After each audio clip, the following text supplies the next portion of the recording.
ፕሬዚዳንት ዶናልድ ትራምፕ ከአሜሪካ ወታደራዊ መሪዎች ጋር ከተወያዩ በኋላ በኢራን ላይ የሚደረጉ ዕለታዊ የአየርና የሚሳኤል ጥቃቶች ለጊዜው እንዲቆሙ ማዘዛቸው ተሰምቷል። የጥቃቱ መቋረጥ ዋና ዓላማ ደግሞ ከኢራን ጋር የሚደረጉ የዲፕሎማሲ ንግግሮችና ድርድሮች ውጤት እንዲያመጡ እድል ለመስጠት እንደሆነ ተገልጿል። ነገር ግን ዲፕሎማሲው ስኬታማ ካልሆነ አሜሪካ በኢራን ላይ የበለጠ ጠንካራና ሰፊ ወታደራዊ እርምጃ ለመውሰድ ዝግጁ መሆኗን ትራምፕ ስለማስጠንቀቃቸው ተሰምቷል። ከዚህ ጋር በተያያዘ ምናልባት የአሁኑ ዙር ንግግር አዎንታዊ የሆነ ውጤት የማይመዘገብበት ከሆነ አሜሪካ ታሪኳ እጅግ የተራቀቀ የሆነውን ኦፕሬሽን በማድረግ የኢራንን የበለጸጉ ዩራኒየሞችን ይዛ ለመውጣት ልትሞክር እንደምትችል ዘ ኒውዮርክ ፖስት አገኘሁት ባለው መረጃ መሰረት ኤክስክሉሲቭ ዘገባን ሰርቷል። በዚህ የዘ ኒውዮርክ ፖስት ዘገባም የአሜሪካ ባለስልጣናት በአሁኑ ወቅት በኢራን የኒውክሌርና ወታደራዊ ተቋማት ላይ የሚደረጉ የአየር ጥቃቶችን በማስቀጠል የሀገሪቱን የመከላከል አቅም ለማዳከም እየሰሩ እንደሆነና ዩራኒየሙም በምድር ኦፕሬሽን የማውጣቱ እርምጃ ወደፊት ሊወሰድ የሚችለው አማራጭ እንደሆነ ፍንጭ ሰጥቷል በሚል በዝርዝር አስነብቧል። ታዲያ አሜሪካ ለረጅም ጊዜ የምድር ጦሯን ወደ ኢራን ምድር በማስገባት ቁልፍ የሆኑ የኢራን ስትራቴጂክ ደሴቶችን ለመቆጣጠር ልትሞክር ትችላለች፣ ዩራኒየሙን ይዛ መንትፋ ለመውጣት ልትጥር ትችላለች የሚባሉ መረጃዎች አሁን እውን የሚሆኑበት ምዕራፍ እየደረሰ ያለ ይመስላል። ምናልባት አሁን ላይ ከ13 ቀናት ጥቃት በኋላ ጋብ ያለው ለዲፕሎማሲን መንገድ ለመስጠት ነው የተባለት ይኸው ንግግር የሚሳካ ካልሆነም በቀጣይ ከዚህ የባሱ አጥፊ የሆኑ ጥቃቶችና ምናልባትም የምድር ላይ ጦር ወደ ኢራን ሊሰማራ ሙሉ በሙሉ የምድር ላይ ውጊያ ወይም ዘመቻን መጀመር ባይቻልም እንኳን ቁልፍ የሚባሉ የኢራን የዩራኒየም ማበልጸጊያ ጣቢያዎችን ለመቆጣጠር ይዞ ለመውጣት ዩራኒየሙም ፕላስ ሆርሙዝን አካባቢ ያሉ ደሴቶችን ለመቆጣጠር የሚደረግ ወታደራዊ ዘመቻ አሁን የሚቀር እንዳልሆነ የሚያሳዩ መረጃዎች እየወጡ ነው የሚገኙት። ዛሬ በእነዚህ ጉዳዮች ዙሪያ ነው ቆይታ የምናደርገው። አብራችሁን በመቆየት እንድትከታተሉን ጋብዛችኋለሁ። የገበያ ሚዲያን የዩቲዩብ ገጽ ሰብስክራይብ አድርጉ፣ ቪዲዮውን ላይክ አድርጉ፣ ሀሳብ አስተያየታችሁንም በኮሜንት መስጫው ላይ ያስቀምጡልን። ከተከታይ አጭር መሸጋገሪያ በኋላ ስንመለስ ዝርዝር ጉዳዮችን ይዘን ነው የሚሆነው። መልካም ቆይታ። የምስራች ዜና ለቤት ፈላጊዎች በሙሉ ለወደፊቱ አስተማማኝ ኢንቨስትመንትና ምቹ መኖሪያን ይፈልጋሉ? እንግዲያውስ ቴምር ሪል ስቴት የህልሞን ቤት እውን ለማድረግ በተመራጭና ለመኖሪያ መቺ በሆነ ስፍራ አዲስ ሳይት ይዞላችሁ ቀርበዋል። በአዲስ አበባ መገናኛ አዲሱ ቤተ መንግስት አጠገብ ዘመናዊና የተሟሉ አፓርትመንት ቤቶችን በልዩ የአከፋፈል ስልት 40% ብቻ ቅድመ ክፍያ በመፈጸም ቀሪውን 60% ቤቱን ሲረከቡ የሚከፍሉበትን እድል አመቻችተናል። ስቱዲዮ ባለ 1 መኝታ፣ ባለ 2 መኝታ እንዲሁም ባለ 3 መኝታ ቤቶችን በተመጣጣኝ ዋጋ ስቱዲዮ በ2.7 ሚሊዮን ብር፣ ባለ 1 መኝታ በ4.4 ሚሊዮን ብር፣ ባለ 2 መኝታ በ6.7 ሚሊዮን ብር፣ ባለ 3 መኝታ በ8.3 ሚሊዮን ብር ጠቅላላ ክፍያ። ምን ይሄ ብቻ! በሳር ቤት አደባባይ በፓን አፍሪካ ቡልጋሪያና በሐዋሪ ቤተ መንግስት አካባቢ በሚገኙ የቅንጦት መኖሪያ ቤቶቻችን ላይ እስከ 30% ልዩ ቅናሽ አዘጋጅተናል። ከባለ 1 እስከ ባለ 3 መኝታ ቤቶችን ምርጫው ያድርጉ። ጥራት፣ ምቾትና አስተማማኝነት በአንድ ላይ። ለበለጠ መረጃ በ0982 46 12 12 ይደውሉልን።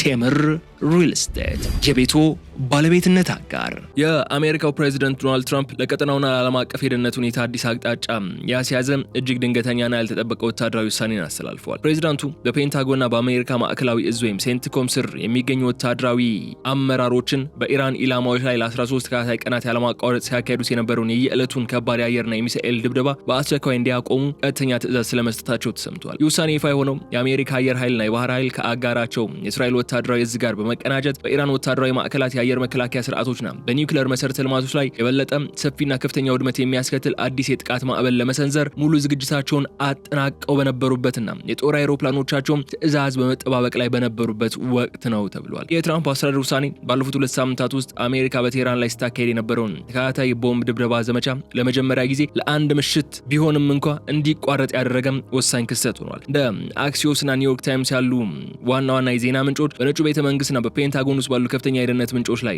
ተመስርተው ይዞት እንደወጡት ዘገባ ከሆነ ትራምፕ ይህንን ውሳኔ ያሳለፉት አርብ ዕለት በነጩ ቤተ መንግስት ከከፍተኛ የወታደራዊ አማካሪዎቻቸው ከብሔራዊ ደህንነት ምክር ቤት አባላትና ከካቢኔ ሚኒስትሮቻቸው ጋር ረጅም ሰዓታትን የፈጀ አስቸኳይ ስብሰባ ካካሄዱ በኋላ ነው። ስብሰባው በዋናነት ያተኮረው ውጊያው በሙሉ ደረጃ አድጎ ቀጠናው የጦርነት ማዕከል ከማድረግ አደጋዎችን አሁን ያለው የአየር ድብደባ ስትራቴጂካዊ ገደብ ላይ በማተኮር የተደረገ ነበር። ፕሬዚዳንቱ ይህንን ትዕዛዝ የሰጡበት ከባዱ ምክንያት ደግሞ ከወታደራዊ ዲፕሎማሲያዊና ስትራቴጂካዊ ስጋቶች ጋር የተያያዘ ስለመሆኑ ይነሳል። በመጀመሪያ ደረጃ የኦማን አሸማጋዮች በቴህራን ከሚገኙ የኢራን ከፍተኛ ባለስልጣናት ጋር የሚያደርጉት ድርድር ተስፋ ሰጪ ውጤቶችን ማሳየት መጀመሩ ነው። ሁለቱም ወገኖች በሆርሙዝ ሰርጥ ላይ በዛ የባህር መንገድ ላይ የጦር እንቅስቃሴዎችን ገታ በማድረግ የነዳጅና የንግድ መርከቦች እንቅስቃሴ እንደገና ለማስጀመር መግባባት ላይ መድረሳቸው ለዲፕሎማሲው ተጨማሪ ድል ለመስጠት የሚያስችል ነው በሚል እምነትም እንደሆነ ተነስቷል። ትራምፕና ወታደራዊ አማካሪዎቻቸው የአየር ድብደባውን ለአፍታ ማቆማቸው ኢራን በዲፕሎማሲያዊ መንገድ የሆርሙዝ ሰርጥን ስምምነት እንድትቀበልና የተጣለውን የባህር ላይ ማዕቀብ እንድታነሳ ግፊት እንደሚደረግላትም ግምገማ እንዳደረጉ ነው የሚነሳው። ሁለተኛ ደረጃ በፔንታጎን ወታደራዊ ዕቅድ አውጪዎችና በስለላ ድርጅቶች ዘንድ የቀረበውን ቴክኒካል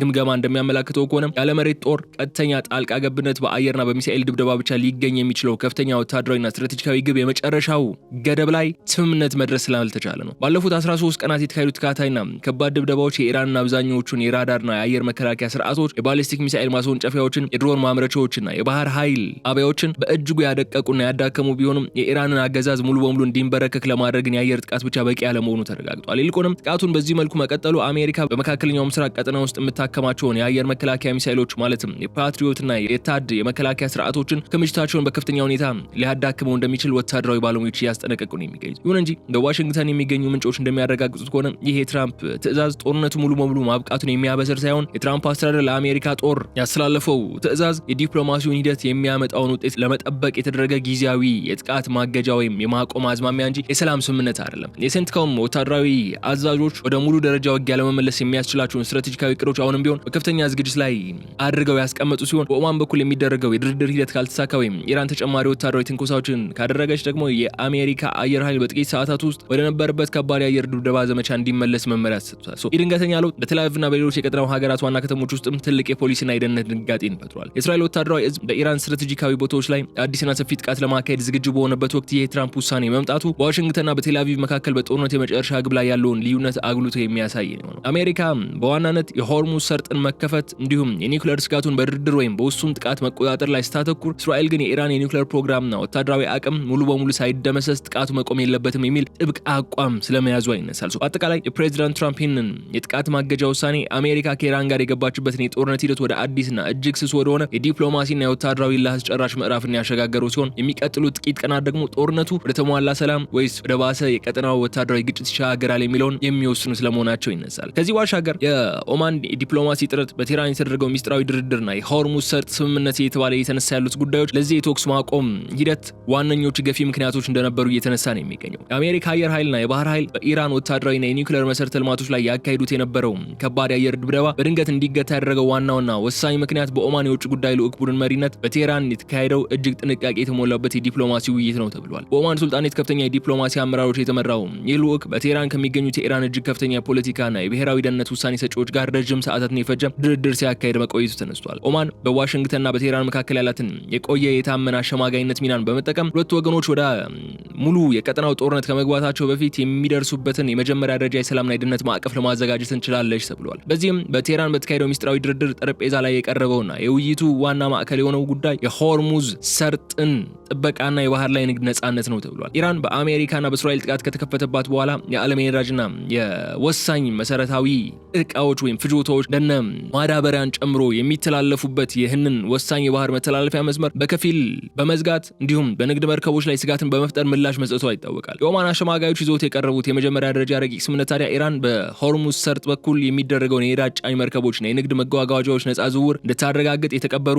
የባህር ላይ ፈንጂዎችና ድሮኖችን ማስፈራራታቸው እንዲያቆሙ እንዲሁም የባህር ኃይል ወታደሮቿን ከዋናው የመርከብ መስመር እንድታርቅ የሚጠይቅ ስለመሆኑ ተነስቷል። በሌላ በኩል ኢራን ይህንን የሆርሙዝ ሰርጥ ነጻ ዝውውር መመሪያ ለመቀበል እንደ ቅድመ ሁኔታ ያስቀመጠችው ዋና ጥያቄ አሜሪካ በኢራን ግዛት ላይ የምታካሄደውን ማንኛውም አይነት ወታደራዊ ጥቃት ሙሉ በሙሉ እንድታቆምና በኢራን የነዳጅ ኤክስፖርት ላይ የተጣሉትን አዳዲስ ወታደራዊና ኢኮኖሚያዊ እገዳዎችን እንድታላላ ነው። በኦማን በኩል በተደረገው በዚህ ለአስጨራሽ ድርድር የቴህራን ባለስልጣናትና የኦማን ልዑካን በባህር ኃይል ዝውውርና በነዳጅ መርከቦች ነጻ እንቅስቃሴ ላይ መርሆችን አስቀምጠው የመጀመሪያ ደረጃ ስምምነት ላይ መድረስ ችለዋል ተብሏል። ይህ ስምምነት ኢራን በባህር መተላለፊያው ላይ የምታደርገውን ወታደራዊ ጫና እንድታቀዘቅዝና ለዓለም አቀፍ የነዳጅ ገበያ ጊዜያዊ መረጋጋት እንድትሰጥ የሚያስችል ወሳኝ እርምጃ እንደሆነም ተገምግሟል። ይህ ረቂቅ ስምምነት ሙሉ በሙሉ ተፈጻሚ ለመሆን ግን በዋሽንግተን በኩል የፕሬዚዳንት ትራምፕን የመጨረሻ ማረጋገጫና ፊርማ የሚጠይቅ ነው ተብሏል። ስምምነቱ ተዘጋጅቶ ለነጩ ቤተ መንግስት የቀረበ ቢሆንም ትራምፕ ረቂቅ ስምምነቱን እንዳለ ይቀበሉታል ወይስ ተጨማሪ ወታደራዊ ኒውክሌርና የባሊስቲክ ሚሳኤል ቅድመ ሁኔታዎች አክለውበት ወደ ቴህራን ይመልሱታል የሚለው ጉዳይ አሁንም በከፍተኛ ውጥረት የተከበበ ሆኗል። በነጩ ቤተ መንግስት ውስጥ ያሉ የብሔራዊ ደህንነት አማካሪዎች ስምምነቱ የሆርሙዝ ሰርጥን መከፈት የሚያረጋግጥ በመሆኑ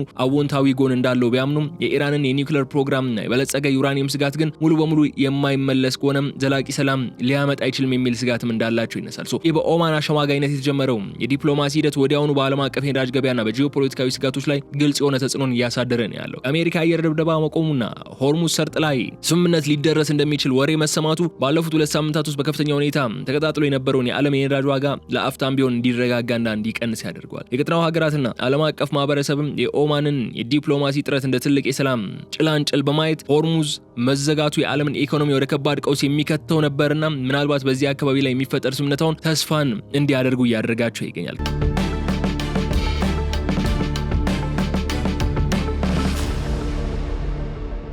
ከዚህ ባሻገር የወታደራዊ ድብደባ ገደብ፣ የአየር ዘመቻው ውጤታማነትና የፔንታጎን ስትራቴጂካዊ ግምገማዎችም ትራምፕ ወደዚህ የተኩስ አቁም እንዲመጡ ያስገደዳቸው ነጥብ ስለመሆኑ እየተነሳ ነው ያለው። የአሜሪካ አየር ኃይል፣ የባህር ኃይልና የባህር ኃይል ኮርፕስ በኢራን ወታደራዊ የደህንነትና የኒውክሌር መሰረተ ልማቶች ላይ ለ13 ተከታታይ ቀናት ያካሄዱት ከባድና የተቀናጀ የቦምብ ድብደባ በፔንታጎን ከፍተኛ ወታደራዊ ዕቅድ አውጪዎች ዘንድ አዲስ ስትራቴጂካዊ ግምገማ እንዲደረግ አስገድዷል። በዋሽንግተን የወታደራዊ መሪዎች ዘንድ የታመነበት ዋና እውነታ ደግሞ የአሜሪካ አየር ኃይል ያለመሬት ጦር ቀጥተኛ ጣልቃ ገብነት ወይም ያለ ሰፊ ወታደራዊ ወረራ በአየርና በሚሳኤል ጥቃት ብቻ ሊያመጣ የሚችለው ከፍተኛ ወታደራዊና ስትራቴጂካዊ ውጤት የመጨረሻው ጣሪያ ላይ ደርሷል። ከዚህ በላይ ድብደባ ብንቀጥል ምንም የምናሳካው ነገር የለም የሚል ድምዳሜና ግምገማ ላይ ስለመድረሱ እየተነሳ ነው ያለው። ባለፉት 2 ሳምንታት የተካሄዱ ተከታታይ የቦምብ ድብደባዎች በኢራን ወታደራዊ መዋቅር ላይ ከፍተኛ ውድመትን አድርሰዋል። የአሜሪካና የእስራኤል ዘመቻዎች የከዚህ ቀደሞቹም አሁን አሜሪካ በተናጠል ያደረገችው ዘመቻ የኢራንና አብዛኛዎቹን ዘመናዊ ራዳርና የአየር መከላከያ ስርዓቶች ማለትም ኤስ-300 ሃድ 313 እንዲሁም ሌሎች የመከላከያ ስርዓቶችን በመደምሰስ የኢራን አየር ክልል ሙሉ በሙሉ በቁጥጥር ስር አውሎታል። በተጨማሪ የኢራን አብዮታዊ ዘብ የባለስቲክ ሚሳኤል ማስወንጨፊያዎችን፣ የድሮን ማምረቻና ማከማቻ ማዕከላትን፣ የመገናኛ አውታሮችና በርካታ ወታደራዊ እዝ ጣቢያዎችን መምታት ችሏል። ይህ ስኬት ኢራን በአጭር ጊዜ ውስጥ ወደ አሜሪካና እስራኤል ኢላማዎች የምታስወነጭፋቸው የሚሳኤልና የድሮን ማዕበል በከፍተኛ ሁኔታ እንዲቀንስ እንዳደረገውም የአሜሪካ የወታደራዊ ምንጮች ያምናሉ። ሆኖም ግን የፔንታጎንና የሴንትኮም ወታደራዊ ስትራቴጂስቶች ባቀረቡት ግምገማ መሰረት የአየር ዘመቻው ያጋጠሙትን 3 ዋና ዋና ወታደራዊ ገደቦችን አጉልተው ያሳያሉ። የመጀመሪያው ገደብ የኢራን የኒውክሌር ፕሮግራም ዋና ዋና አካላትና የበለጸገው ዩራኒየም ክምችት የተጠበቁት ከተራራዎች ስር በጥልቀት በተቆፈሩና በከፍተኛ ኮንክሪት ተጠናክረው በተሰሩ የመሬት ስር ዋሻዎች ውስጥ ነው። እንደ ፎርዶና ኢስፋሃን ያሉ የኒውክሌር ማዕከላት በአየር በሚጣሉ ባንከር ባስተር ቦምቦች ብቻ ሙሉ በሙሉ ሊደመሰሱ የማይችሉ በመሆናቸው ተከታታይ ድብደባዎች ማካሄዱ የህንፃዎችን መግቢያ ከመዝጋት ባለፈም በመሬት ስር ያለው የበለጸገው ዩራኒየም ማጥፋት አልተቻለም የሚል ድምዳሜ ላይ ደርሷል። ሁለተኛ ደረጃ ላይ የቀጠናው የጦር መሳሪያ ክምችትና የደህንነት ስጋት ነው ያነሱት ነጥብ። አሜሪካና አጋሮቿ ባለፉት 13 ቀናት ውስጥ በመቶዎች የሚቆጠሩ እጅግ ዘመናዊና ውድ የሆኑ ትክክለኛ መሪ ሚሳኤሎችና የአየር መከላከያ ሚሳኤሎችን እንደ ፓትሪዮትና ታድ ያሉ የአየር መከላከያ ሚሳኤሎችን በማስወንጨፍ የኢራንን ድሮንና ሚሳኤሎችን ለማክሸፍ ሞክረዋል። የፔንታጎን ወታደራዊ መሪዎች ታዲያ ይህ ዘመቻ ያለ ገደብ የሚቀጥል ከሆነ የአሜሪካና የቀጠናው አጋሮች ስትራቴጂካዊ ሚሳኤል ክምችት ሊዳከም እንደሚችልና በቻይና ወይም በሩሲያ በኩል የሚመጡ ሌሎች ዓለም አቀፍ ስጋቶች የመመከት አቅማችንን አደጋ ላይ ሊጥለው ይችላል ሲሉ ያስረዳሉ። በሶስተኛ ደረጃ ደግሞ የአየር ጥቃቱ የፖለቲካና የባህሪ ለውጥ የማምጣቱ ገደብ ነው። ወታደራዊ ባለሙያዎች አሁን እያስረዱ ያሉት የአየር ድብደባ የጠላትን ወታደራዊ አቅም ሊያዳክም ይችላል እንጂ የቴህራንን አገዛዝ ሙሉ በሙሉ እንዲንበረከክ ወይም ስልጣን እንዲለቅ የአቋም መለሳለስ እንዲያደርግ አያስችለውም። ይልቁንም ተጨማሪ ድብደባዎችን መቀጠሉ ኢራን ያላትን የመጨረሻ አማራጭ እንድትጠቀም ማለትም የሆርሙዝ ሰርጥን ሙሉ በሙሉ ዘግታ ለመቀጠልና የዓለም የነዳጅ ንግድ ለማደናቀፍ ወይም በፋርስ ባህረ ሰላጤ በሚገኙ የአሜሪካ ወታደራዊ ጣቢያዎች ላይ ከባድ ጥቃቶችን እንድትሰነዝር ሊገፋፋት የሚችል ምክንያት ስለመሆኑ ነው በግምገማቸው ላይ ያነሱት። ፕሬዚዳንት ዶናልድ ትራምፕ የአየር ድብደባውን ለአፍታ እንዲቆም ያደረጉት እነዚህን ወታደራዊና ስትራቴጂካዊ እውነቶችንም ግምት ውስጥ በማስገባት ነው። ወታደራዊ እርምጃው የመጨረሻ ውጤታማነቱ ላይ በመድረሱ ተጨማሪ ድብደቦችን ከመቀጠል ይልቅ የተገኘውን ወታደራዊ ብልጫ ወደ ዲፕሎማሲያዊና የፖለቲካዊ መለወጥ የተሻለ እንደሆነ ነው ድምዳሜ ላይ የተደረሰ ያለው። ይህ ውሳኔ አሜሪካ ከከፍተኛ የቀጠናው የረጅም ጊዜ ጦርነት ራሷን እንድትጠብቅና ለቴህራን አገዛዝ በድርድር ጠረጴዛ በኩል እድል እንድትሰጥ ነው እያመቻች ያለው። ይህ የአሜሪካ አየር ዘመቻ የኢራን ወታደራዊ ጀርባ አጥንት በእጅጉ የመታ ቢሆንም ግን የአየር ኃይል ብቻውን የኒውክሌር ስጋቱን ሙሉ በሙሉ ማስወገድና የፖለቲካ ውሳኔን ማስገደድ አለመቻሉ በፔንታጎን ዘንድ አሁን ግልጽ የሆነ ጉዳይ ሆኗል። ይህም ዋሽንግተን ወታደራዊ ጫናውን ወደ ዲፕሎማሲ ድርድር እንድታዞር ወይም ወደፊት የሚወሰዱ አዳዲስ ልዩ የኮማንዶ እርምጃዎችን እንድታስብ ነው መንገድ ከፍቶላታል ተብሎ እየተነሳ የሚገኘው። ከዚህ ባሻገር አሜሪካ የአየር ድብደባው ከዚህ በላይ ሊያመጣ የሚችለው ሌላ አይነት ምንም ለውጥ የለም የሚል ድምዳሜ ላይ ደረሰች። ቀጣዩ እርምጃ ታዲያ ምንድነው? ቀጣዩ እርምጃ አሁን ባለው ሁኔታ መሰረት የድርድርን ዲፕሎማሲን በር መስጠት ነው፣ እድል መስጠት ነው ለድርድርና ለዲፕሎማሲ። ግን ደግሞ የአሁኑ ዙር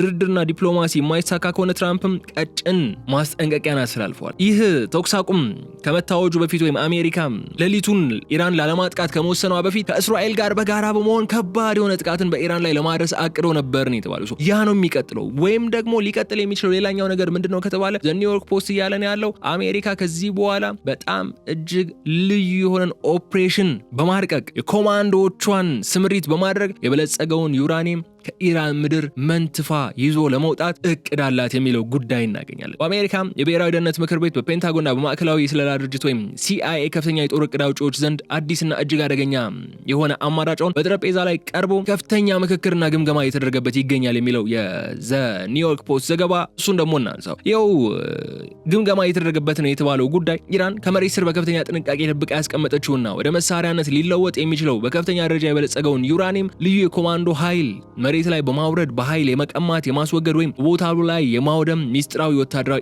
እቅድ ነው። እቅድ አሜሪካና እስራኤል የኢራን የኒውክሌር ስጋት በአየርና በሚሳኤል ድብደባ ብቻ ሙሉ በሙሉ ማጥፋት እንደማይችሉ ካረጋገጡ በኋላ የተነደፈው እጅግ ከፍተኛ ስጋትን የደቀነም የልዩ ኦፕሬሽን ስትራቴጂ ነው። ኢራን ባለፉት በርካታ ዓመታት ውስጥ የሰራችው ወደ 60% ያህል የበለጸገና አነስተኛ ቴክኒካዊ ማስተካከያ ከተደረገበት በኋላ በአጭር ጊዜ ውስጥ ወደ ኒውክሌር ቦምብ መሳሪያነት ሊለወጥ የሚችለው ከፍተኛ መጠን ያለው ዩራኒየም ክምችት አላት። ይህ ክምችት በአየር ላይ በሚጣሉ ግዙፍ ባንከር ባስተር ቦምቦች ብቻ ሊደመሰስ በማይችል መልኩ ከባድ የተፈጥሮ ድንጋይና የኮንክሪት መከለያ ባላቸው የመሬት ስር ዋሻዎች ታሽጎ ነው ያለው። የፕሬዚዳንት ትራምፕ የብሔራዊ ደህንነት ቡድንና የእስራኤል የደህንነት ካቢኔ የደረሱበት ድምዳሜ ደግሞ ይህን ተከትሎ አየር ላይ ሆኖ ቦምብ ከመጣል ይልቅ በልዩ ስልጠና የበቁ የአሜሪካና የእስራኤል የጋራ ኮማንዶዎች እንደ ዴልታ ፎርስ ወይም ኔቪ ሲልስ እና የእስራኤሉ ሳይሬት ማትካል ያሉ ኢሊት ኃይሎችን እጅግ የተራቀቁ ከፍተኛ የሆነ ወታደራዊ አቅም ነው ያላቸው። ለምሳሌ ዴልታ ፎርስ ማለት የቬንዙዌላውን የኒኮላስ ማዱሮን ያው ገሚሶቹ እገታ ነው የሚሉት፣ ግን ኒኮላስ ማዱሮን ኢፌክቲቭሊ በሆነ መንገድ ከቬንዙዌላ አውጥቶ አሜሪካ ማምጣት የቻለ እጅግ የተራቀቀ ልዩ ዘመቻዎችን የማካሄድ አቅም ያለው ቲም ነው ዴልታ ፎርስ። ለዴልታ ፎርስ ኔቪ ሲልስ እንዲሁም የእስራኤሎቹ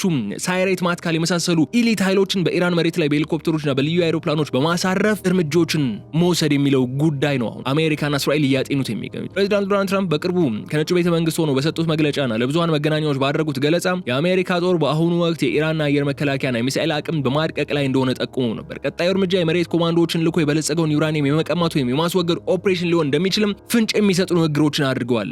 የምድር ጦር ሊያስገቡ የሚችሉበት እድል እንዳለ አንስቷል። ትራምፕና አማራጭ እያጤኑበት ነው መባሉ በቴህራን አገዛዝ ላይ ከፍተኛ የፖለቲካና የሳይኮሎጂካል ጫና ለመፍጠር አቅም ያለው ቢሆንም በፔንታጎን ወታደራዊ ባለሙያዎች ዘንድ ግን የዚህ ኦፕሬሽን ተግባራዊነት እጅግ ከባድና ከፍተኛ መስዋዕትነትን የሚጠይቅ እንደሆነ ነው የሚነገረው።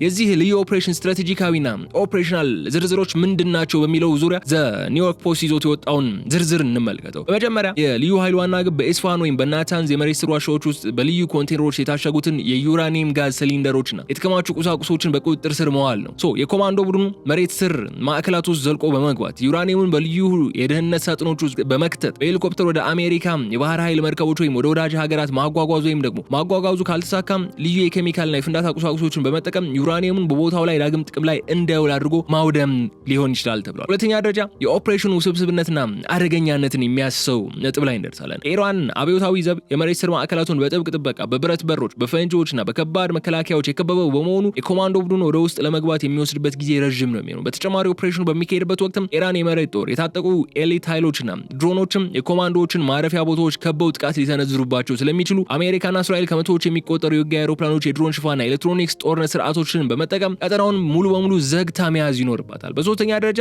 የጨረርና የኬሚካል አደጋ ነው የሚነሳው። በከፍተኛ ደረጃ የበለጸገውን ዩራኒየም ሄክሳፍሎራይድ UF6 የተባለውን ጋዝ መሬት ስር በሚካሄድ ጦርነት ቀጠና ውስጥ መያዝ ማለት ወይም ማውደም ማለት ገዳይ ጨረርና የኬሚካል መርዝን አደጋ የሚያስከትል በመሆኑ የኮማንዶ ቡድኑ ልዩ የኒውክሌርና የኬሚካል ደህንነትን ትጥቆችና ባለሙያዎች ይዞ መግባት ግድ ይሏል። ይህ የልዩ ኦፕሬሽን እቅድ በአሁኑ ወቅት በዋሽንግተንና በቴልአቪቭ እንደ የመጨረሻውን እጅግ አደገኛው አማራጭ ተይዞ ይገኛል። ድርድሩ ሙሉ በሙሉ ከከሸፈና ኢራን በዩራኒየም ማበልጸግ ላይ ፈጣን እርምጃ ለመውሰድ ከሞከረች ግን አሜሪካና እስራኤልን የመሬት ላይ ኮማንዶዎች ጥቃት ለመሰንዘር ወደ ኋላ እንደማይሉ የቴህራን ባለስልጣናት ግልጽ የሆነ መልእክትን ለማስተላለፍ ነው እየሞከሩ ያሉት። ይህ የበለጸገውን ዩራኒየም በኮማንዶ ኃይል የመንጠቅ እቅድ ግን የአየር ድብደባውን ክፍተት ለመሙላት የተቀናጀ ቢሆንም የተኛውም ስህተት የብዙ አሜሪካውያንና እስራኤላውያን ወታደሮች ህይወት አደጋ ላይ ሊጥልና ቀጠናውን ወዳልተጠበቀ ደም አፋሳሽ ግጭት ሊከቱ የሚችል በመሆኑ ግን በፕሬዚዳንት ትራምፕ ጠረጴዛ ላይ ያለው እጅግ አሳሳቢ ውሳኔ ሆኖ ነው የቀጠለው። ትራምፕ ይህንን እርምጃ ሊወስዱ ይችላሉ መባል የተጀመረው ላስት ፌብሩዋሪ ጦርነቱ ከተጀመረ በኋላ የአየር ድብደባ ምንም ፋይዳ የለውም፣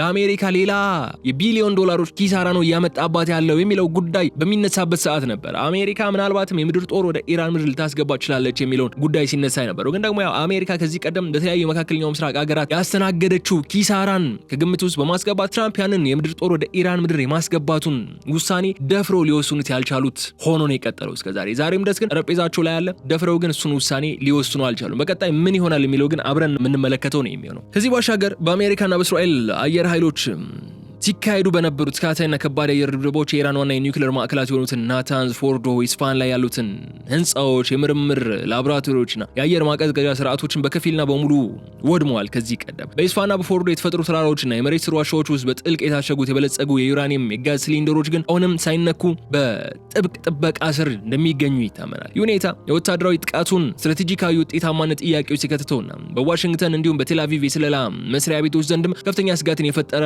አዲስ እውነታ ሆኗል። ኢስፋሃን የኒውክሌር ማዕከል በኢራን የኒውክሌር ፕሮግራም ውስጥ እጅግ ወሳኝና ስትራቴጂካዊ ቦታ የሚሰጠው ነው። በዚህ ማዕከል ውስጥ በከፍተኛ ደረጃ የበለጸገውን ዩራኒየም ሄክሳፍሎራይድ የተባለውን ጋዝ በልዩ የብረትና የብረት አጥር ሲሊንደሮች ውስጥ ተሞልቶ ከመሬት ስር በ10 ሜትሮች ጥልቀት በሚገኙ የተፈጥሮ ድንጋይማ ዋሻዎች ውስጥ ተከማችቷል። ባለፉት 13 ቀናት በተካሄዱት ተከታታይ የቦምብ ድብደባዎችም የአሜሪካ የጦር አይሮፕላኖች ግዙፍ በንከር ባስር ቦምቦችንም ጭምር ሌሎች ሚሳኤሎችን በመጠቀም የነዚህን የመሬት ስር ዋሻዎች እንዲሁም ሌሎች የአሜሪካ የኢራንን ቁልፍ መሰረተ ልማቶችን ቢደበድቡም አሁንም እየወጡ ያሉ መረጃዎች ግን ምንም የተለየ አይነት ፋይዳ ወይም ደግሞ የተለየ አይነት አደጋ እንዳላደረሱ ነው። በአሁኑ ወቅት ከሳተላይትና ከአሜሪካ ሰው ሰራሽ ያሉን የስለላ አይሮፕላኖች የሚወጡ ከፍተኛ ጥራት ያላቸው ምስሎች የሚያሳዩት የቴህራን ቴክኒሻኖችና የኢራን አብዮታዊ ዘብ የኢንጂነሪንግ ክፍሎች ከተደመሰሱት የህንፃ ፍርስራሾች ስር ጠበብ ያለና አዲስ መግቢያ በርን በመክፈት ወደ መሬት ስር ዋሻዎች ለመድረስ እጅግ ፈጣን ጥረት በማድረግ ላይ ናቸው ነው የሚል ሰው። የቴህራኑ አገዛዝ ዋና ዓላማ በዋሻዎች ውስጥ የታሸጉትን የዩራኒየም ጋዝ ሲሊንደሮችና ሴንትሪፊውጆችን በፍጥነት በማውጣት ወደ ሌሎች ያልታወቁና የበለጠ ጥልቅ ወደሆነ የመሬት ስር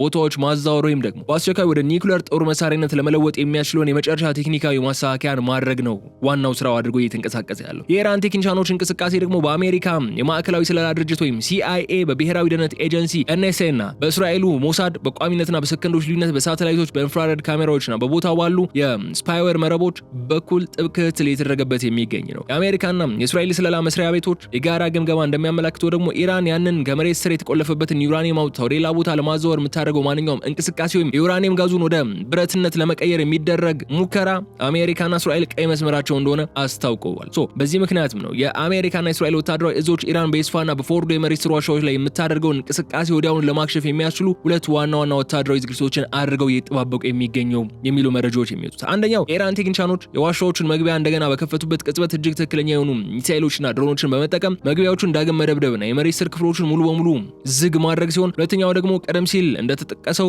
ልዩ የኮማንዶ ኃይሎችን በመሬት ላይ በማሰማራት ዋሻዎችን በቁጥጥር ስር በመዋል ዩራኒየሙን በቦታው ላይ ማውደም ወይም ደግሞ ይዞ መውጣትን ነው ለመሞከር የሚፈልጉት። በኢስፋሃን ናታንዝ እና ፎርዶ የመሬት ስር ዋሻዎች ውስጥ የሚካሄደው ሚስጥራዊ ፍልሚያ የጠቅላላውን የኢራን የኒውክሌር ውጥረት ዋና ነጥብ የትኩረት ማዕከል ሆኗል። የአሜሪካ አየር ድብደባ ለአንድ ቀንም እንኳን ቢቆምም በእነዚህ የመሬት ስር ዋሻዎች ዙሪያ የሚካሄደው የስለላና የወታደራዊ ዝግጁነት ፍልሚያ ግን በከፍተኛ ውጥረት ውስጥ የሚገኝ ሲሆን የቴህራን ቀጣይ እርምጃ ቀጠናውን ወደ አዲስ የጦርነት ማዕከል ሊከቱ የሚችል ዋና ምክንያት ሆኖ ነው እየቀጠለ የሚገኘው። ከዚህ ባሻገር በዚህ ጦርነት ሂደት ላይ አዲሱ የተመዘገበው እድገት ምንድነው? ብሪታንያ በአዲሱ ጠቅላይ ሚኒስትሩ አማካኝነት ለአሜሪካ አየር ክልሏን ክፍት ማድረግ ኢራንን ለማጥቃት የብሪቴንን ኤርስፔስ መጠቀም እንደሚቻል የሰጠችው ይሁንታ ነው። የአሜሪካ አየር ድብደባ ለጊዜውም ቢሆን በፕሬዚዳንት ትራምፕ ትዕዛዝ በቆመበት በዚህ እጅግ ስስ የሆነው ወቅት የኢራን እጅግ ሀያል ወታደራዊ መዋቅር የሆነው አብዮታዊ ዘቡ ወይም የእስላማዊ አብዮታዊ ጥበቃ ጦር IRGC በመባል የሚጠራው ኃይል ለብሪታንያና ለፋርስ ባህረ ሰላጤ የአረብ ሀገራት ከባድና ቀጥተኛ ወታደራዊ እርምጃ ማስጠንቀቂያን አስተላልፏል። የኢራን ከፍተኛ ወታደራዊ አመራሮች እንደገለጹት አሜሪካ ባለፉት 2 ሳምንታት በኢራን ከተሞች ወታደራዊ ማዕከላትና የኒውክሌር መሰረተ ልማቶች ላይ ያካሄደችውን ሰፊ አየር ድብደባ ስታካሄድ የነበረችው በፋርስ ባህረ ሰላጤ የሚገኙ የአረብ ሀገራት ወታደራዊ አየር ማረፊያዎችና የብሪቴንን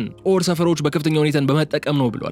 የኢራን አብዮታዊ ዘብ ቃል አቀባይና ከፍተኛ ወታደራዊ አዛዦች በሰጡት ይፋዊ መግለጫ የአሜሪካ የጦር አይሮፕላኖች፣ ስለላ ድሮኖችና የነዳጅ ጫኝ አውሮፕላኖች በባህሬን፣ በተባበሩት አረብ ኤምሬቶች፣ በኳታር፣ በሳውዲ አረቢያና በኦማን በሚገኙ አየር ማረፊያዎች እንዲሁም በብሪታንያ ባህር ኃይልና የአየር ኃይል ጣቢያዎች ለምሳሌ በቆጵሮስና በባህሬን የሚገኙት የሮያል ኤርፎርስ ቤዞችን እየተጠቀሙ የኢራንን ብሔራዊ ደህንነት አደጋ ላይ ጥለዋል ሲሉ ተደምጧል።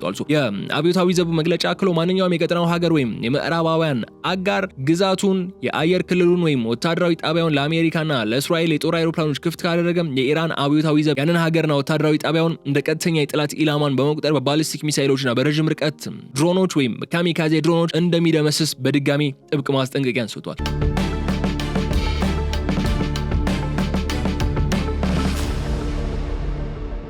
የቴህራን ከባድ ማስጠንቀቂያ በፋርስ ባህረ ሰላጤ በሚገኙት የአረብ ሀገራት የፖለቲካና የደህንነት ካቢኔዎች ዘንድም ከፍተኛ ስጋትና የፖለቲካ መነቃቃትን ፈጥሯል። እንደ ሳውዲ አረቢያ፣ የተባበሩት አረብ ኤምሬቶችና ኳታር ያሉ ሀገራት በአንድ በኩል ከዋሽንግተን ጋር የቆየ የደህንነትና የጦርነት ትብብር ስምምነት አላቸው። በሌላ በኩል ደግሞ ከኢራን ጋር የቅርብ ጂኦግራፊያዊ ጎረቤቶች በመሆናቸው ለኢራን ሚሳኤሎችና ድሮኖች ቀጥተኛ ኢላማ የመሆን አደጋ አለባቸው። እነዚህ ሀገራት የኢራን ሚሳኤሎች በነዳጅ ማጣሪያዎቻቸው፣ በኤሌክትሪክና የውሃ ማጣሪያ መሰረተ ልማቶቻቸው እንዲሁም በንግድ ወደቦቻቸው ላይ ከባድ ውድመትን ያደርሳሉ የሚል ስጋት ስላላቸው የትራምፕ አስተዳደር ከኢራን ጋር ያጋጨውን ውጥረት ዲፕሎማሲያዊ መንገድ እንዲፈታ ነው በከፍተኛ ሁኔታ ጥረት እያደረጉ የሚገኙት። እዚህ ባሻገር እስራኤልም በዚህ ሂደት ላይ ከፍተኛ የሆነ ወታደራዊ ዝግጁነት እንዲሁም ስትራቴጂካዊ ስጋትና ከዋሽንግተን ጋር እየተፈጠረ ያለው የፖሊሲ ልዩነትን በከፍተኛ ሁኔታ መነጋገሪያውን የቀጠለው ጉዳይ ሆኗል። የእስራኤል የደህንነት ካቢኔ፣ የእስራኤል ጦር አይዲኤፍ እና የሞሳድ ከፍተኛ አመራሮች በኢራን ዋና ስትራቴጂካዊ ወታደራዊና የኒውክሌር ማዕከላት ላይ እስካሁን ታይቶ የማይታወቅ ሰፊና አደገኛ የሁለተኛ ደረጃ ጥቃት ለመሰንዘር ዝግጅታቸውን አጠናቀው ነበር። ግን ያ በሆነበት ሰዓት ነበር ፕሬዚዳንት ዶናልድ ትራምፕ ድንገተኛ የጥቃት ማቆም ወይም የማገድ ትዕዛዝ ያስተላለፉትና የቴልአቪቭን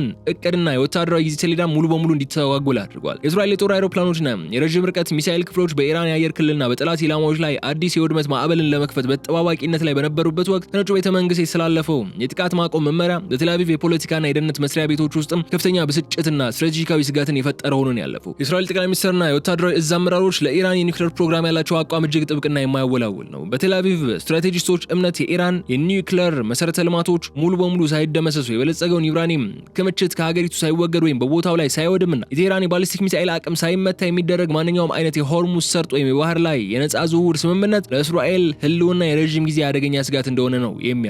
እስራኤል የትራምፕ አስተዳደር ለአየር ድብደባው ማቆሚያ የሰጠው ምክንያት የትኑም ያህል የዲፕሎማሲ እድል ለመስጠት ቢሆንም እንኳን ለቴህራን አገዛዝ ግን ወታደራዊ አቅሙን እንደገና ለማደራጀት በቂ ጊዜ ይሰጣል የሚል ስጋት አላት እስራኤል። የፕሬዚዳንት ትራምፕ ውሳኔ በዋሽንግተንና በቴልአቪቭ መካከል ያለውን ስልታዊና ስትራቴጂካዊ ግቦች ልዩነትን በግልጽ አጉልቶ ያሳያል። በአንድ በኩል የትራምፕ አስተዳደር ዋና ትኩረት የዓለምን ኢኮኖሚ ያናወጠ ያለውን የሆርሙዝ ሰርጥ እገዳ ማንሳት፣ የነዳጅ ዋጋን ማረጋጋትና አሜሪካ ወደ ሌላ መውጫ ወደ ሌለው ረጅም ቀጠናዊ የጦርነት ውስጥ እንዳትገባ ማድረግ ነው። ዋሽንግተን የኢራን ወታደራዊና የኒውክሌር አቅምን በከፊል ማዳከምና በድርድር ጠረጴዛ ላይ በሆርሙዝ ጉዳይ ስምምነት ላይ መድረስ እንደ ስትራቴጂካዊ ስኬትን ታያዋለች። በሌላ በኩል ግን እስራኤል የኢራንን የኒውክሌር ፕሮግራም እንደ ህልውና ስጋት ስለምታየው አሜሪካ በጀመረችው ወታደራዊ ጥቃት አጋጣሚውን በመጠቀም የቴህራን የኒውክሌር ህልም ሙሉ በሙሉ ዳግም በማይቃናበት በማይነቃቃበት ደረጃ ማድቀቅ እንዳለባት ነው የምታምነው። የእስራኤል የደህንነት ባለስልጣናት እያሉ ያሉት አሁን ኢራን 60% የበለጸገውን ዩራኒየምን ይዛ የመሬት ስር ዋሻዎቿ ሳይደመሰሱ ጥቃት ቆመ ማለት ከጥቂት ወራት ወይም ዓመታት በኋላ በኒውክሌር ቦምብ የታጠቀች ኢራን ነው የምንጋፈጠው።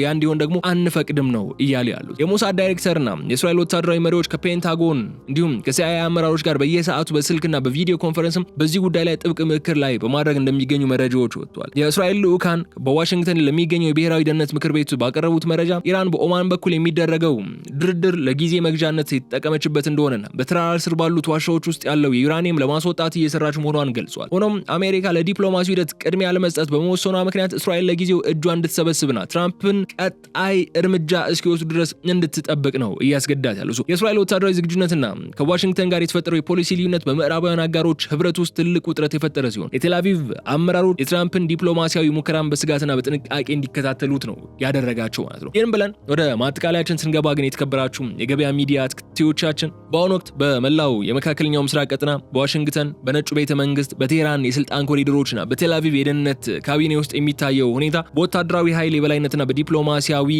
መንገድ መካከል ያለ እጅግ ስስና አደገኛ የፖሊሲ መጋጠሚያ ላይ ነው የሚገኘው። 13 ተከታታይ ቀናት የተካሄደው ከባድ የአየርና የሚሳኤል ድብደባ የኢራን አብዛኛውን ዘመናዊ አየር መከላከያ ስርዓቶች፣ ባሊስቲክ ሚሳኤል ማስወንጨፊያዎችና ወታደራዊ እዞችን ያደቀቀ ነበረ ቢባልም የቴህራን አገዛዝ ግን ሙሉ በሙሉ ከመንበርከክ ይልቅ የቀረውን የኢኮኖሚና የወታደራዊ ህልውና ለማስቀጠል በኦማን በኩል የሚደረግን የድርድር ጠረጴዛ እንደ ዋና የፖለቲካ መጫወቻ ካርድ አድርጎ እየተጠቀመበት ይገኛል። የቴህራን ዋና ስትራቴጂካዊ ግብ አሜሪካ በሆርሙዝ ሰርጥና በነዳጅ ኤክስፖርቷ ላይ የጣለችውን ወታደራዊና ኢኮኖሚያዊ ማዕቀብ እንድታነሳ ማድረግና የተደመሰሱትን ወታደራዊ መሰረተ ልማቶች እንደገና ለመገንባት የሚያስችል ጊዜን ማግኘት ነው። ኢራን ከፍተኛ መሪ አያቶላህ ሙጅተባ ኻሜኒ እንዲሁም የደህንነት አማካሪዎቻቸው የአየር ድብደባው መቆሙ እንደ ጊዜያዊ ፖለቲካ ትርፍ እንዲሁም እርካታን የሚያስገኝላቸው ሆኖ ቢያገኙትም ከመሬት ስር በኢስፋሃንና በፎርዶ ዋሻዎች የታሸገው የበለጸገ ዩራኒየም ክምችት ግን አሁንም ቢሆን የቴህራን የመጨረሻው የደህንነት ዋስትናና የኒውክሌር አቅም ማሳያ ሆኖ ቀጥሏል። ኢራን ይህንን የዩራኒየም ክምችት አቃጥላዊ ማሳለፍ ለመስጠት ፈቃደኛ አለመሆኗ የዲፕሎማሲውን ሂደት እጅግ አወዛጋቢና ውስብስብ እንዲሆን ያደርገዋል። በሌላ በኩል የፕሬዚዳንት ዶናልድ ትራምፕ አስተዳደር በሁለት እጅግ ከባድ ስትራቴጂካዊ አማራጮች መካከልም ተወጥሮ ነው የሚገኘው። አንደኛው አማራጭ በኦማን አሸማጋይነት እየተዘጋጀ ያለውን የሆርሙዝ ሰርጥ ስምምነትን በመቀበል የነዳጅ መርከቦችን ነጻ ዝውውር እንዲረጋገጥ በማድረግ የዓለምን የነዳጅ ገበያ ማረጋጋትና አሜሪካ ወደ አዲስ ለማፋሳሽና ረዥም ጊዜን ወደሚፈዝ የመካከለኛው ምስራቅ የምድር ላይ ጦርነት እንዳትገባ ማድረግ ነው። የአማራጭ ለትራምፕ ኢኮኖሚያዊና ፖለቲካዊ መረጋጋት የሚያስገኝ ቢሆንም የኢራን የኒውክሌር አቅም ሙሉ በሙሉ ሳይጠፋ የሚተው በመሆኑ ግን በእስራኤልና በዋሽንግተን ከሚገኙ የደህንነት ባለስልጣናት ዘንድ ከፍተኛ ትችትን የሚያስተናግድና በሁለቱ ሀገራት መካከልም ከፍተኛ የሆነ ውጥረትን የሚያስከትል ነው። ሁለተኛውና እጅግ አደገኛው አማራጭ ደግሞ የኦማን ዲፕሎማሲያዊ ጥረት የሚፈርስ ከሆነ ወይም ኢራን በተራራ ስር ያሉትን የዩራኒየም ሲሊንደሮቿን ለማንቀሳቀስ የምትገደድ ከሆነ አሜሪካና እስራኤል ቀደም ሲል ያቆሙትን የአየር ድብደባ በከፍተኛ መጠን በመጨመር ወደ ሁለተኛው ውጊያ ምዕራፍ መሸጋገር ነው። የእርምጃ ቀደም ሲል እንዳነሳ ነው የባንከር ባስር ቦምቦችን ድብደባ ከመቀጠል አልፎ የዴልታ ፎርስና የእስራኤል ኤሊት ኮማንዶዎችን በኢራን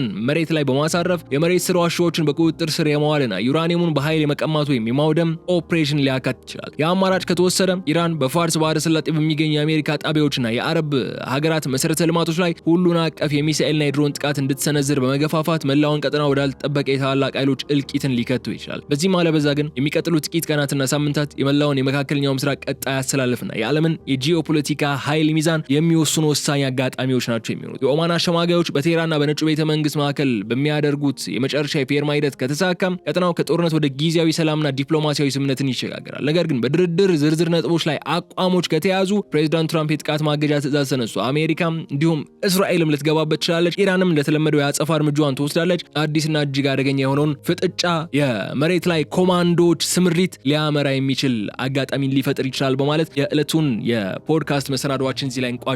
የተከበራችሁም የገበያ ሚዲያ ተከታታዮቻችን አብራችሁን በመቆየት ስለተከታተላችሁን እጅግ አድርጌ አመሰግናችኋለሁ። የገበያ ሚዲያን የዩቲዩብ ገጽ ሰብስክራይብ አድርጉ፣ ቪዲዮውን ላይክ አድርጉ፣ ሀሳብ አስተያየታችሁን በኮሜንት መስጫው ላይ አስቀምጡልን። በቀጣይ በሌላ ጉዳይ መልሰን የምንገናኝ ይሆናል። እስከዚያ ድረስ በቸር ሰንብቱልኝ። ሰላም። የምስራች ዜና ለቤት ፈላጊዎች በሙሉ ለወደፊቱ አስተማማኝ ኢንቨስትመንትና ምቹ መኖሪያን ይፈልጋሉ? እንግዲያውስ ቴምር ሪል ስቴት የህልሞን ቤት እውን ለማድረግ በተመራጭና ለመኖሪያ መቺ በሆነ ስፍራ አዲስ ሳይት ይዞላችሁ ቀርበዋል። በአዲስ አበባ መገናኛ አዲሱ ቤተ መንግስት አጠገብ ዘመናዊና የተሟሉ አፓርትመንት ቤቶችን በልዩ የአከፋፈል ስልት 40% ብቻ ቅድመ ክፍያ በመፈጸም ቀሪውን 60% ቤቱን ሲረከቡ የሚከፍሉበትን እድል አመቻችተናል። ስቱዲዮ ባለ 1 መኝታ፣ ባለ 2 መኝታ እንዲሁም ባለ 3 መኝታ ቤቶችን በተመጣጣኝ ዋጋ ስቱዲዮ በ2.7 ሚሊዮን ብር፣ ባለ 1 መኝታ በ4.4 ሚሊዮን ብር፣ ባለ 2 መኝታ በ6.7 ሚሊዮን ብር፣ ባለ 3 መኝታ በ8.3 ሚሊዮን ብር ጠቅላላ ክፍያ። ምን ይሄ ብቻ! በሳር ቤት አደባባይ በፓን አፍሪካ ቡልጋሪያና በሐዋሪ ቤተ መንግስት አካባቢ በሚገኙ የቅንጦት መኖሪያ ቤቶቻችን ላይ እስከ 30% ልዩ ቅናሽ አዘጋጅተናል። ከባለ 1 እስከ ባለ 3 መኝታ ቤቶችን ምርጫው ያድርጉ። ጥራት፣ ምቾትና አስተማማኝነት በአንድ ላይ። ለበለጠ መረጃ በ0982 46 12 12 ይደውሉልን። ቴምር ሪል ስቴት የቤቶ ባለቤትነት አጋር።